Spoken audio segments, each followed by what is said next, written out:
Hi, this is Kelly from Crafty Kellys at www.craftykelly.co.uk. So today I'm bringing you one of my submissions for my Altenew Academy course.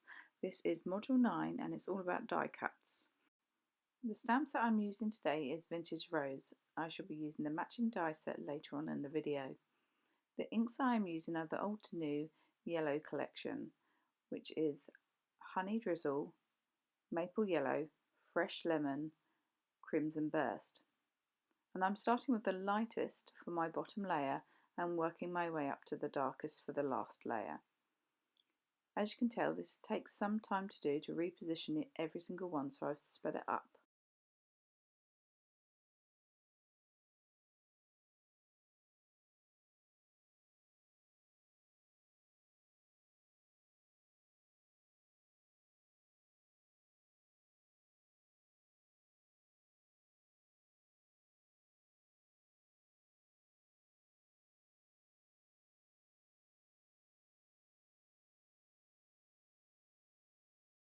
So I'm now going to do a masking technique so that I can make the leaves look like they're sitting behind the flowers. The way I'm doing this is stamping the back first image of the flower onto a sticky note and cutting it out, layering it on top of my actual rose and then stamping over the top with the leaves. Once I remove the mask, it would appear that my leaves are now sitting behind the flower. So I am now going through the same process as I did with my flowers. The leaves have 3 layers and I'm using Limeade, Lime and Just Green for these leaves.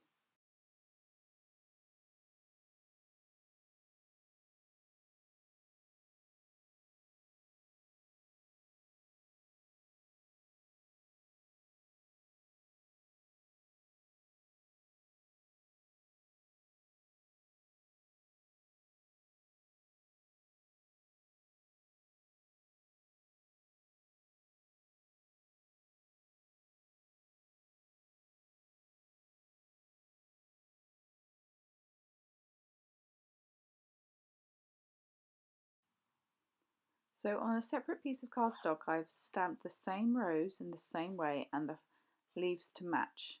I'm cutting these out using the dies and I have a Big Shot. Use whatever die cutting machine you have and works for you.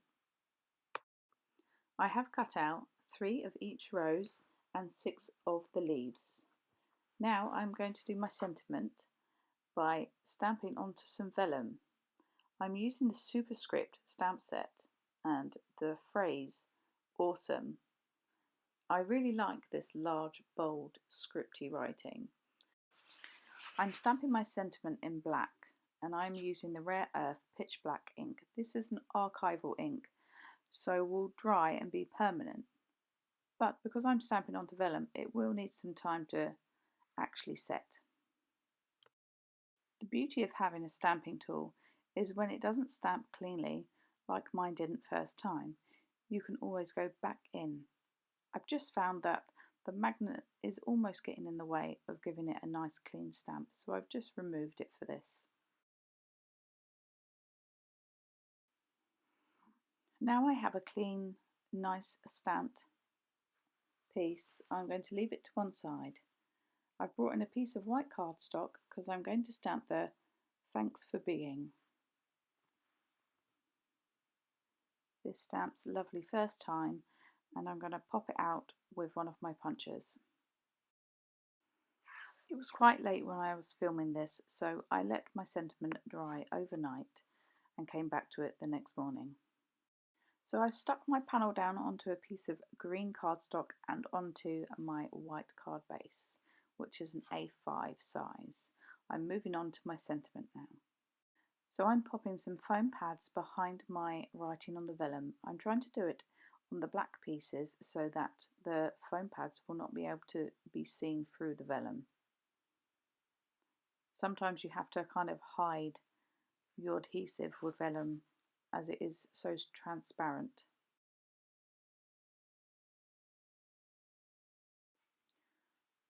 Now I've stuck down my sentiment, I'm going to position my flowers. As you can see, I've gone for 3 in a triangle sort of formation. They have been lifted up on some foam pads.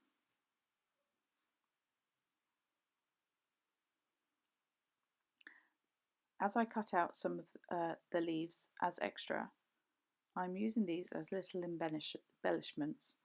I have popped 3 around my sentiment on the strip, the thanks for being, and I'm going to pop some foam pads behind this to lift it up. So my sentiment will read, "Thanks for being awesome." I think this is a really cute and sweet sentiment to work together.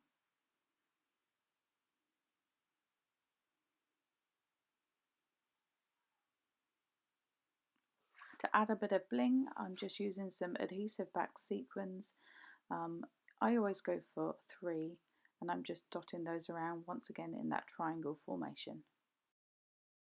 And there we have it all finished. I really love the colours in this card and the dimension that you get from die cutting some of the actual pieces out. Thanks for watching. This has been Kelly from Crafty Kellys at www.craftykelly.co.uk. Have a great day now.